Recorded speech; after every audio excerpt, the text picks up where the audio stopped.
Hello everyone, welcome back. Yeah, it's that fella from Chesterfield again. This is just a short one about Guy the Gorilla's brake pedal. It's only small, it's like a gear lever really, and it's tucked in under the engine casing, and I was having to twist my leg to brake every time.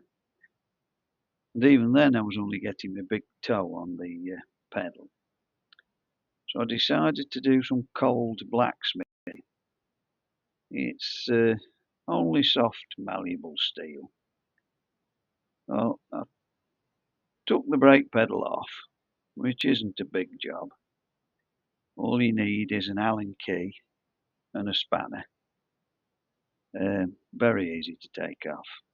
And then I got the pedal in the vise and I bent it out slightly and then twisted it back to straighten it up. Not too much. And I'll take it out and test it.